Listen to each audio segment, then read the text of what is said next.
23वीं पुतली, जिसका नाम धर्मवती था, ने इस प्रकार कथा कही। एक बार राजा विक्रमादित्य दरबार में बैठे थे और दरबारियों से बातचीत कर रहे थे।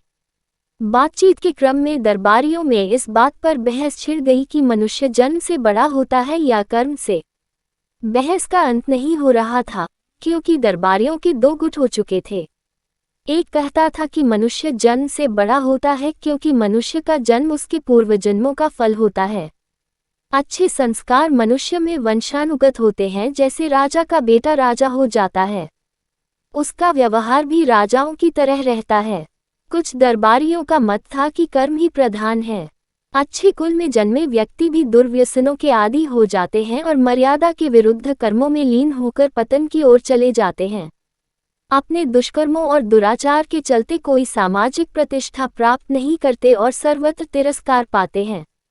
इस पर पहले गुट ने तर्क दिया कि मूल संस्कार नष्ट नहीं हो सकते हैं, जैसे कमल का पौधा कीचड़ में रहकर भी अपने गुण नहीं खोता, गुलाब कांटों पर पैदा होकर भी अपनी सुगंध नहीं खोता और चंदन के वृक्ष पर सर्पों का वास होने से भी चंदन अपनी सुगंध और शीतलता बरकरार रखता है, कभी भी विषैला नहीं होता। दोनों पक्ष अपने अपने तर्कों द्वारा अपने को सही सिद्ध करने की कोशिश करते रहे। कोई भी अपना विचार बदलने को राजी नहीं था। विक्रम चुपचाप उनकी बहस का मजा ले रहे थे। जब उनकी बहस बहुत आगे बढ़ गई तो राजा ने उन्हें शांत रहने का आदेश दिया और कहा कि वे प्रत्यक्ष उदाहरण द्वारा करेंगे। उन्होंने आदेश दिया कि जंगल से एक सिंह का बच्चा पकड़कर लाया जाए।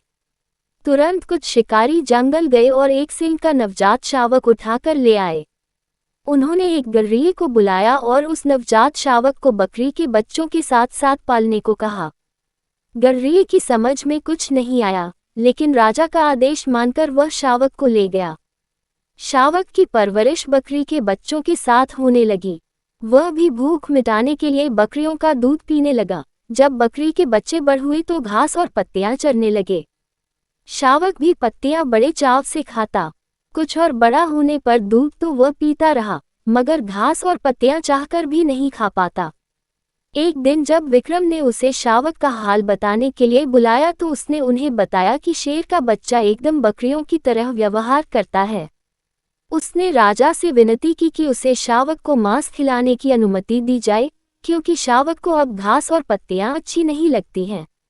विक्रम ने साफ मना कर दिया और कहा कि सिर्फ दूध पर उसका पालन पोषण किया जाए। गर्रिया उलझन में पड़ गया। उसकी समझ में नहीं आया कि महाराज एक मांसभक्षी प्राणी को शाकाहारी बनाने पर क्यों तुले हैं। वह घर लौट आया। शावक, जो कि अब जवान होने लगा था, सारा दिन बकरियों के साथ रहता और दूध पीता। कभी कभी बहुत अधिक भूख लगने पर घास पत्तियां भी खा लेता। अन्य बकरियों की तरह जब शाम में उसे दरबे की तरफ हाँका जाता तो चुपचाप सर झुकाए बढ़ जाता तथा बंद होने पर कोई प्रतिरोध नहीं करता। एक दिन जब वह अन्य बकरियों के साथ चल रहा था तो पिंजरे में बंद एक सिंह को लाया गया। सिंह को देखते ही सारी बकरियां डरकर भागने लगी तो वह भी उनके साथ दुम दबाकर भाग गया। उसके बाद राजा ने गर्रिये को उसे स्वतंत्र रूप से रखने को कहा। भूख लगने पर उसने खरगोश का शिकार किया और अपनी भूख मिटाई। कुछ दिन स्वतंत्र रूप से रहने पर वह छोटे छोटे जानवरों को मारकर खाने लगा, लेकिन गर्रिये के कहने पर पिंजरे में शांतिपूर्वक बंद हो जाता। कुछ दिनों बाद उसका बकरियों की तरह भीरू स्वभाव जाता रहा।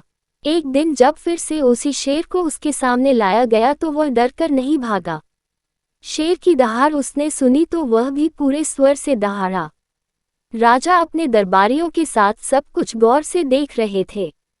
उन्होंने दरबारियों को कहा कि इंसान में मूल प्रवृत्तियां शेर के बच्चे की तरह ही जन्म से होती हैं। अवसर पाकर वे प्रवृत्तियां स्वतः उजागर हो जाती हैं, जैसे कि इस शावक के साथ हुआ। बकरियों के साथ रहते हुए उसकी सींग वाली प्रवृत्ति छिप गई थी, मगर स्वतंत्र रूप से विचरण करने पर अपने आप प्रकट हो गई।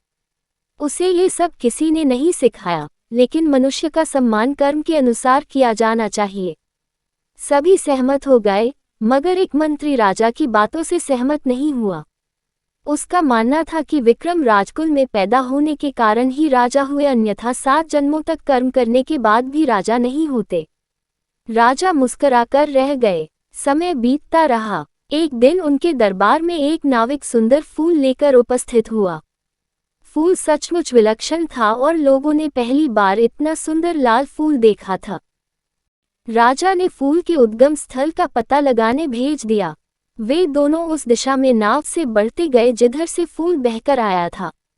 नदी की धारा कहीं अत्यधिक संकरी और तीव्र हो जाती थी, कहीं चट्टानों के ऊपर से बहती थी। काफी दुर्गम रास्ता था। बहते बहते नाव उस जगह पहुंची जहां किनारे पर एक अद्भुत दृश्य था। एक बड़े पेड़ पर एक योगी जंजीरों से जकड़ा उल्टा लटका हुआ था। जंजीरों की रगड़ से उसके शरीर पर कई गहरे घाव बन गए थे। उन घावों से रक्त चू रहा था जो नदी में गिरते ही रक्तवर्ण पुष्पों में बदल जाता था। कुछ दूरी पर ही कुछ साधु बैठे तपस्या में लीन थे। जब वे कुछ और फूल लेकर दरबार में वापस लौटे तो मंत्री ने राजा को सब कुछ बताया।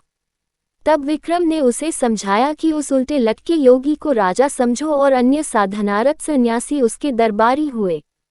पूर्वजन्म का ये कर्म उन्हें राजा या दरबारी बनाता है। अब मंत्री को राजा की बात समझ में आ गई। उसने मान लिया कि पूर्वजन्म के कर्म के फल के रूप में ही किसी को राजगद्दी मिलती है।